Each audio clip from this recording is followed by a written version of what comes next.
Chapter 52. It was infinitely dark behind the window. The black sky didn't allow the sleazy moon to lick the tasty Earth's crust. Dim lights and 4 candles on the kitchen table provided a romantic ambience. Key's mother, Atsui, had just finished showering and was sitting on the sofa rubbing her wonderful legs with extra silky skincare cream. Her airy bathrobe allowed her large breasts to hang out, making Mr. Keiji's mustache tingle and his mood extra spicy. The meat is almost ready, honey. He was partly stirring the ground bison meat full of flavor and herbs and partly looking at his wife's legs and tits. He was a shorter man and his wife was a slightly taller woman. She had the spark of an Amazonian woman. If she wanted to, she could grab Cage by the throat and lift him up, push him against the wall, and fuck him straight. All that while wearing a schoolgirl uniform, of course. Great, baby. I am almost ready here, too. She was finishing up with her legs and rubbed the leftover cream on her chest right between her melons. I will add the pasta in a second, dear. Come have a sip of wine. It's fantastic. His wife obeyed his command and walked over to take her glass. She lifted it from the table gently with her moisturized fingers. It does have a fantastic aroma, like fruits and berries. Where did you get it? She pulled her most beautiful nose out of the glass. It was strange how wonderful she was. Flawless. Nothing crooked or of awkward form. Just a beautiful woman in the purest sense. No wonder Key attracted to so many pretty girls having identical mitochondrial DNA with his mother. It was a gift from a journalist. I gave him an interview on the latest development of the crisis, and he thanked me with this wine. Well, cheers to us, baby. Cheers to your beauty, you wonderful, enigmatic queen. Cage got close to his wife. He could feel her nipples press against him and smell the fragrance of the cream between her breasts and the wine. It all danced up his nostrils. To us, for we aren't like the others. Atsui indicated that the two of them were better than all the other people. And it was true. Not only romantically, they were a loving couple even after 25 years of marriage, but also in terms of their careers and intellect. Do you want to sit in the library and read for a while after dinner? The music was all right in the library, but Cage hadn't figured out yet how to turn the music off in the living room so that it only played in the library. It felt like a minor problem, like an echo in the other room, but it was one of the things he had to fix. Oh, not at all, love. I would love to spend the evening by the table with you, just talking and watching the candles burn. Atsui was all wet just from her man offering the sacrifice of sitting in the library and reading books with her. It was obviously her favorite thing in the world. Oh, yes. Let me just finish the meal then, baby. He kissed his wife on the cheek. You know, I worry about Key. His girlfriend just killed herself and he is all alone. Maybe we should be with him right now. Maybe he needs us. I'm worried he might do something stupid if he is feeling too depressed. Atsui expressed herself in a depressed tone like a dying black swan. Oh, he will be fine. That boy won't kill himself. He is the smartest thing in the world, and he is busy and responsible for countless things in the government. He is too important and too aware of it to do such an absurd act. I am absolutely sure he will be fine. Don't worry about it one bit. Love, trust me. He just wants to be alone now and grieve, and soon. Cage added the boiled pasta to the ground meat and started stirring and mixing the two together. Well, if you say so. She took a mouthful of fine red wine and swallowed it. She liked the warmth in her empty stomach only wine could give birth to. Key's mother also believed that it was the secret of her beautiful body, especially those juicy milk cannons that had quite possibly made Key one of the smartest boys on the planet. Do you like the wine? The man smiled. He first met Atsui while on an excursion to a winery. He went to a big house with an even bigger wine cellar and grapes growing up to the horizon, all owned by Atsui's family.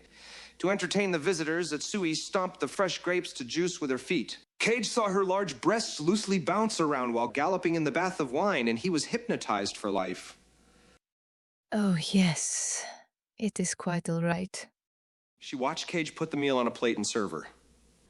It looked highly appetizing. Thunder crashed behind the window. Heavy rain started falling.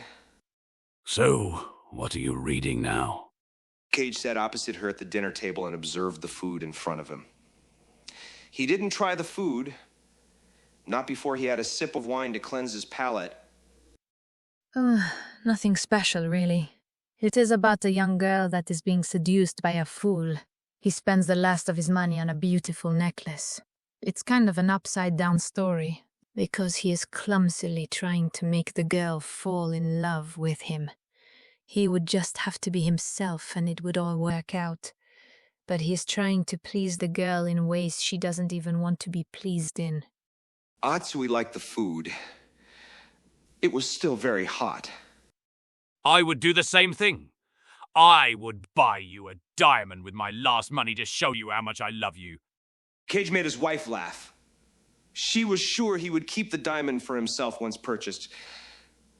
He would wear the earrings or a necklace. She could not stop laughing from imagining her husband wearing 2 shiny diamond earrings. Atsui held her mouth shut with her hand. What? You don't believe me? I really would. Of course, honey. She continued with the meal. Darling, do you think I should write an autobiography? Am I one of those men? What do you think? Would someone really care to read it? Has my life been worth telling? I hope it wouldn't come off as self-promotion or as if I was needy for attention. Cage was really in doubt when it came to a thing like an autobiography. He took his self-image seriously. If you are willing to put such an effort into it, to create a lovely piece of literature, I think you should do it.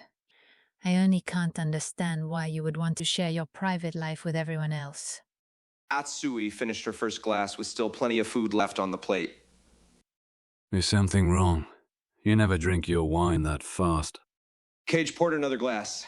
Like a wonderful ruby, the liquid glimmered in the candlelight. It's Key. I am worried about him. I feel sad. It's a tragedy and in his world. He probably loved Violet a lot. We shouldn't really let him suffer through grief like that alone. She looked down and played with her food. She reminded Cage of an extremely beautiful nun. There was something divine about her face, her eyebrows and nose, and the way she had enhanced it all with a little makeup. She looked like God's greatest gift to man, so sinful and mistrusting to the opposite sex that she had promised herself to the ghost himself, suffering from it every moment and cheating her pain away with sweet wine. The boy will be fine. I understand your worries, and it is certainly hard for him emotionally right now. I talked to him and he said he will be fine, so there is nothing to worry about. Cage believed that if alcohol had numbed the soul, one would be able to suffer through grief. The risk of becoming an alcoholic was one of the past. Okarazdopa was a known drug that was used to cure alcoholism within a period of 1 week. It blocked the craving hormones and fired off extra dopamine neurons to create a tranquility in the brain which was once set off balance by too much booze. I hope so. It's just my inner voice. You know I am a mother and I couldn't. I wouldn't want my child to suffer at any point. I don't even know how to help him other than being there for him. Did he tell you why Violet killed herself? The next bite tasted heavy like lead. Jealousy. But it was quite unexpected and unpredictable for him. He said he was playing around with other girls, and that Violet, once she found out, had an extreme reaction to it. Cage was munching on the pasta surrounded by spices and ground meat, a Russian recipe his grandmother had taught him. He probably feels terribly guilty now. I don't want him to feel guilty. Poor boy. Like a sad swan, the mother couldn't help herself but to feel miserable, for her child was in pain. He should have just stuck to one girl, but understandably he didn't, because there is no one as brilliant and beautiful as his mother. Cage put his hand on Asui's fingertips. His smile was loving but out of place. He was a love zombie, unaware of the tragedy of those who did not find true love in life. Yet somehow he helped his wife to split the burden. He helped her carry the heavy cross of guilt. Nothing but sin to the horizon with the setting sun and cold winds blowing.